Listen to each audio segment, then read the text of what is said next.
আসসালামু আলাইকুম দর্শক বন্ধুরা, আমাদের বাংলাদেশে কোনো বাইকের প্রাইস যদি বেশি ধরা হয় সেই বাইকটাকে হচ্ছে কেটিএম এর সাথে তুলনা করা হয়। যে দাম যদি এত বেশি হয় তাহলে কেটিএম এর মতন জাদুঘরে সাজিয়ে রাখতে হবে।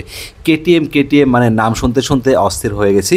কি আছে এই কেটিএম ডিউক 125 সিসির বাইকে, এতই বা দাম কেন হাঁকানো হয়েছে, সব কিছু জানার চেষ্টা করব এবং আপনাদের সাথে শেয়ার করার চেষ্টা করব যে কি কি ফিচার আছে এই বাইকে। দর্শক বন্ধুরা, এই মুহূর্তে যে বাইকটা আমার সামনে আপনারা দেখতে পাচ্ছেন, bike name KTM Duke 125 Indian variant, brand KTM, বাইকের category naked sports, brand origin Austria, কেউ অস্ট্রিয়া বলে আবার কেউ অস্ট্রিয়াও বলে। বাইকের দুটি ভেরিয়েন্ট হয়, একটি হচ্ছে ইউরোপিয়ান ভেরিয়েন্ট আর একটা হচ্ছে ইন্ডিয়ান ভেরিয়েন্ট। আজকে যেটা দেখতে পাচ্ছেন আমার সামনে এটা হচ্ছে ইন্ডিয়ান ভেরিয়েন্ট। তো বন্ধুরা, ইন্ডিয়ান ভেরিয়েন্ট যেটা এই মুহূর্তে আমার সামনে দেখতে পাচ্ছেন, এটার বর্তমান বাজার মূল্য 3 লক্ষ টাকা। তো বন্ধুরা, সরাসরি শোরুমে চলে এসেছি বাইকের ইনফরমেশন নেওয়ার জন্য, আপনাদের সাথে প্রপার একটা ইনফরমেশন শেয়ার করার জন্য কষ্ট করে শোরুমে চলে এসেছি। নতুন একটা চ্যানেল, দয়া করে একটু সাপোর্ট করবেন। আপনাদের সাপোর্ট পেলে হয়তো আমি অনেক দূরে চলে যেতে পারবো। ওকে দর্শক বন্ধুরা, শুরুতেই হচ্ছে আমি কিন্তু আপনাদেরকে ফুয়েল ট্যাঙ্কটা দেখাচ্ছি, একদম উপর থেকে দেখিয়েছি।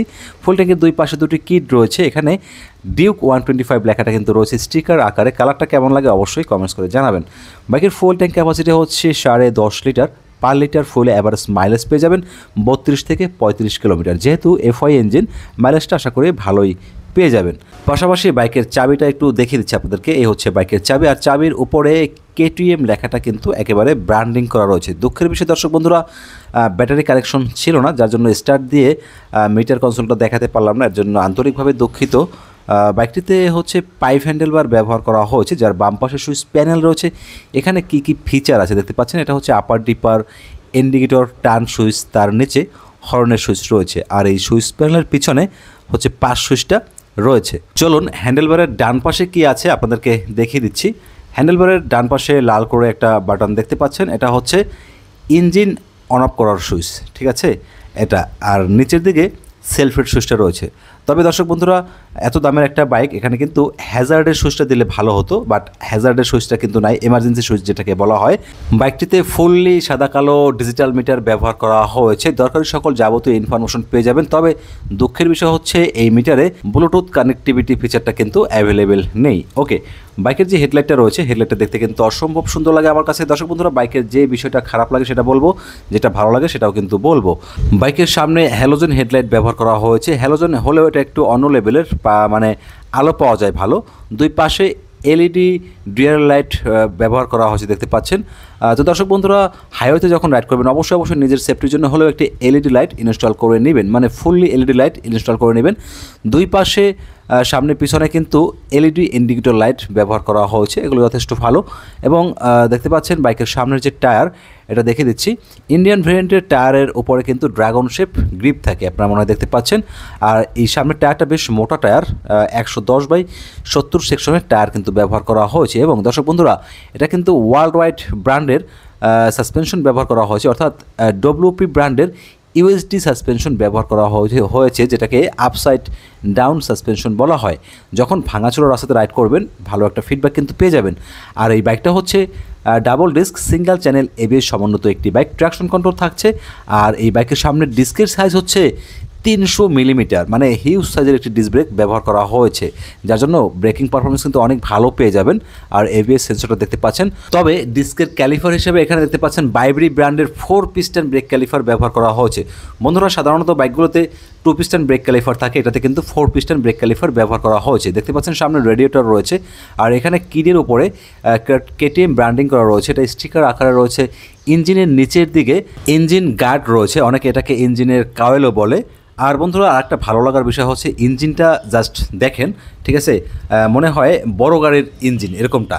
বাইকে 4 stroke single cylinder liquid cool 4 valve DOHC engine ব্যবহার করা হয়েছে।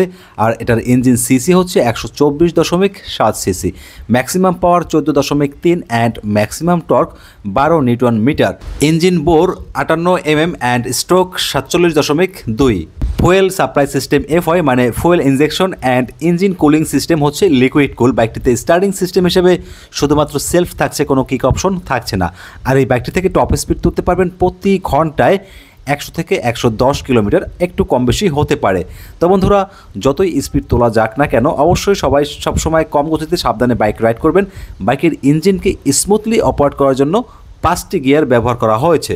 আর এই বাইকে 20W50 গ্রেডের ইঞ্জিন অয়েল ব্যবহার করতে হবে, এটা কোম্পানি রেফার করে। অ্যান্ড এই বাইকের ইঞ্জিন অয়েল ক্যাপাসিটি হচ্ছে 1.5 লিটার, অর্থাৎ 1.5 লিটার বলতে পারেন। তো দর্শক বন্ধুরা দেখতে পাচ্ছেন এই হচ্ছে যে footrest, rider footrest and pillion footrest, এগুলো প্লাস্টিকের, মোটামুটি ভালো। আর বাইকে হচ্ছে পেছনে সাসপেনশন হিসেবে 7 স্টেপ অ্যাডজাস্টেবল মনোশক সাসপেনশন ব্যবহার করা হয়েছে, যার জন্য সাইজের সাথে হাফ ইঞ্চি অ্যাডজাস্ট করে কিন্তু রাইড করতে পারবেন। ওকে, তো দর্শক বন্ধুরা আমি হচ্ছে মানে এক্সস্ট খুঁজতেছিলাম, পাচ্ছিলাম না, দেখি যে নিচের দিকে, আর এখন অনেক বাইকে দেখা যায় নিচের দিকে এক্সস্ট থাকে, যেমন সিএফ মোটোতেও 2-1টা বাইকে কিন্তু নিচের দিকে আছে। ওকে, তো বন্ধুরা এটা হচ্ছে পেছনে যে ডিস্ক ব্রেক রয়েছে এটার সাইজ হচ্ছে 230 মিলিমিটার, পিছনে কোনো এবিএস থাকছে না, তবে এবিএসের মতন একটা সেন্সর দেখা যাচ্ছে, এটা হচ্ছে ট্র্যাকশন কন্ট্রোলের সেন্সর।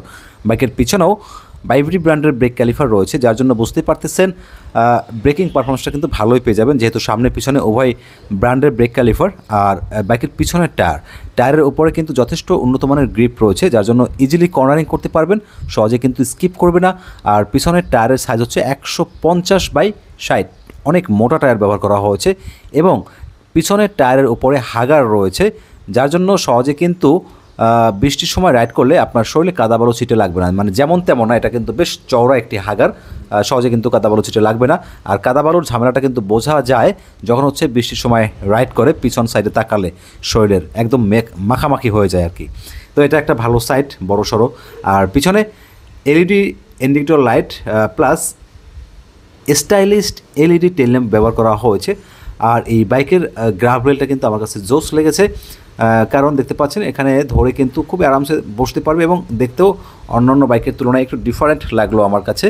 আর এখানে দেখতে পাচ্ছেন এই যে সিটের এখানে একটি মানে পাইপের মতন একটা ব্যাপার, এটা কিন্তু দেখতে সুন্দর লাগে, তবে সবার পছন্দ আর একরকম না, হয়তো আমার কাছে ভালো লেগেছে, আপনার কাছে ভালো নাও লাগতে পারে।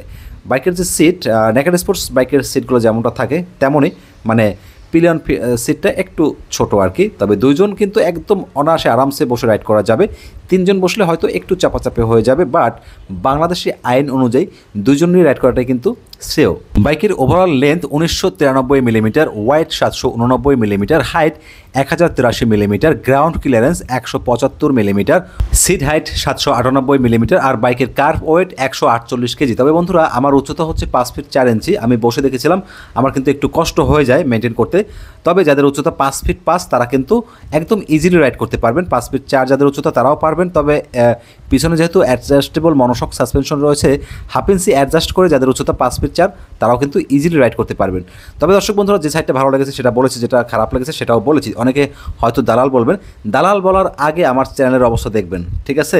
5 লাখ 6 লাখ সাবস্ক্রাইবারের চ্যানেল, তাদেরকেই কিন্তু ডাকে না, আর আমার মাত্র 200 সাবস্ক্রাইবার, ঠিক আছে ভাই? আমাকে কি ডেকে টাকা দেবে, তাও আবার রানারের হেড অফিস? ও দর্শক বন্ধুরা আরেকটা ইনফরমেশন দিতে ভুলে গিয়েছিলাম, এই বাইকগুলো মানে কেটিএম বাইকগুলো হচ্ছে রানার অটোমোবাইল বাংলাদেশে ইনপুট করে থাকে। তো বন্ধুরা যা বলতেছিলাম আর কি, কথাগুলো বলতাম না, অনেকেই দালাল টালাল বলে, ভিডিও করলে মনে করে কি টাকা দেয়। ভাই টাকা, মানুষের পকেট থেকে টাকা নেওয়া কি এতটাই সহজ?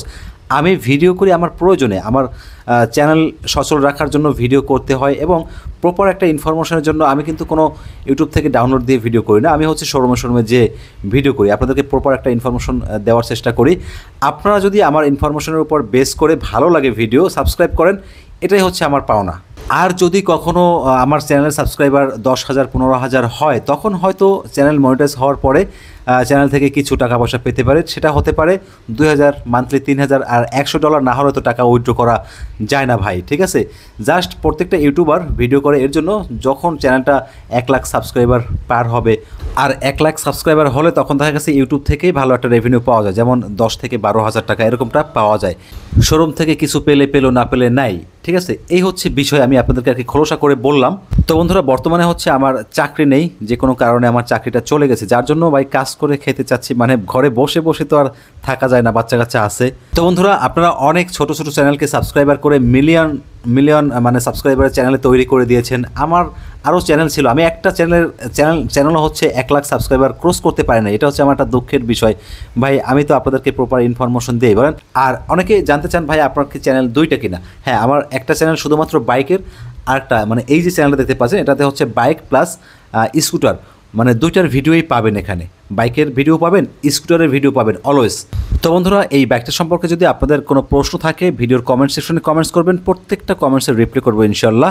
ভিডিওতে যদি কোনো ধরনের ভুল ত্রুটি পেয়ে থাকেন, মানে বকাবকি না করে কমেন্টস করে পরামর্শ দেবেন, আপনাদের পরামর্শ অনুযায়ী ভিডিও বানানোর চেষ্টা করি সবসময় ইনশাল্লাহ।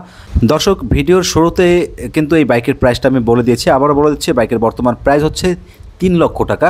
আমার জানা মতে এই বাইকের প্রাইসটা কিন্তু আরও অনেক বেশি ছিল আগে, এখন হয়তো বাইকের প্রাইসটা কমানো হয়েছে। তো আমার যেটা মনে হয় এই বাইকের প্রাইস যদি এমনটা হতো 2.5 লাখ টাকা, তাহলে কিন্তু বাইকটা আরও অনেক বেশি চলতো, মানে এটা আমার পার্সোনাল অপিনিয়ন আর কি। তো বন্ধুরা, আপনাদের কি মনে হয় এই বাইকের প্রাইসটা কত টাকা হলে ভালো হতো কমেন্টস করে কিন্তু জানাবেন। বাংলাদেশে যে ভাইয়েরা আছেন প্রবাসী ভাইদের বলছি, ভাইকে একটু সাপোর্ট করবেন, আমার চ্যানেলকে সাবস্ক্রাইব করে সাপোর্ট করবেন, লাইক করবেন, সুন্দর সুন্দর কমেন্টস করবেন। ওকে, ভিডিওটি আজকের মতন এখানে শেষ করছি। সবাই ভালো থাকবেন, সুস্থ থাকবেন। আসসালামু আলাইকুম।